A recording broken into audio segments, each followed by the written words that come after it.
willkommen bei Dragomir baut. Ich bin der Dirk und auf meinem Kanal dreht sich alles rund um den Labwaffenbau.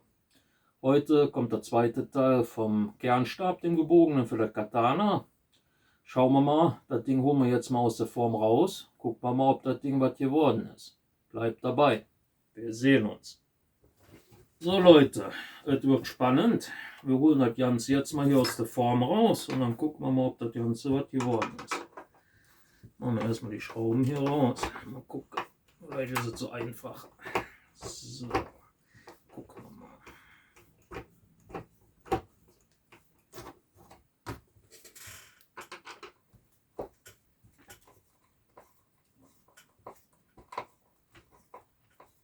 Also bis jetzt tut sich noch nichts. Das ist schon mal gut.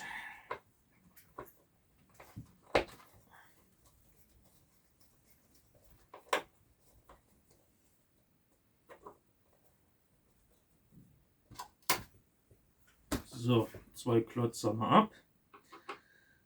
Den hier noch. Und dann müsste das eigentlich gut sein. Ne?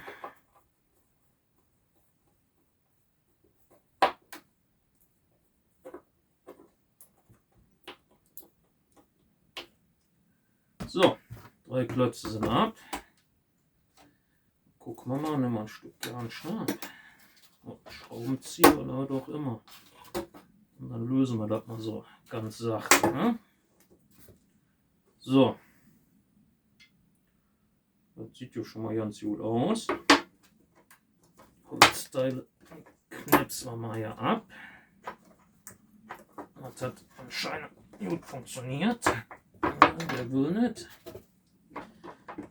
Zange.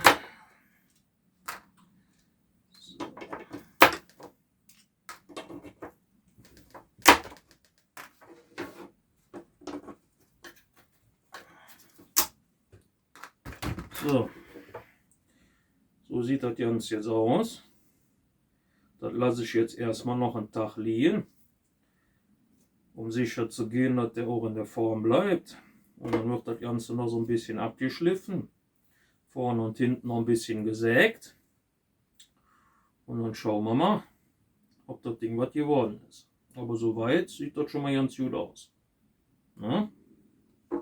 Ich denke mal, der bleibt so. Dann lassen wir jetzt noch ein bisschen liegen. Wie gesagt, bis morgen lasse ich noch ein bisschen trocknen. Dürfte zwar nichts mehr passieren, der ist ja jetzt eine Woche drin gewesen. Aber wie ihr seht, na, hat schon ganz gut funktioniert. Jetzt muss er nur noch die Form halten, aber davon gehe ich jetzt mal aus. Ansonsten halte ich euch auf dem Laufenden und mache nochmal ein Video. Aber das ist jetzt quasi schon mal der Kernstab für das Katana. Ist nur leicht gebogen. Sieht man ja. Na? So Leute, das war es jetzt schon mal mit dem Kernstab. Ne? Sieht schon mal gut aus. Kann man so lassen, denke ich mal. Wie gesagt, noch ein bisschen absägen, ne? Und so. Den lasse ich jetzt noch einen Tag liegen, um wirklich sicher zu gehen, dass er sich nicht wieder gerade biegt. Und dann denke ich mal, können wir dann das Katana aus dem guten Stück bauen. Ich hoffe, die 2 Videos haben euch gefallen. Wenn ihr noch irgendwelche Ideen habt, was ich noch so mit einem gebogenen Kernstab bauen könnte, könnt ihr gerne in die Kommentare drunter schreiben. Ansonsten über ein Abo freue ich mich natürlich. Oder ein Like oder beides. Aber Abos, ne, wenn ihr schon guckt, könnt ihr mich auch abonnieren. Dann verpasst ihr wenigstens nichts mehr. Dann sehen wir uns beim nächsten Projekt wieder. Wir sehen uns.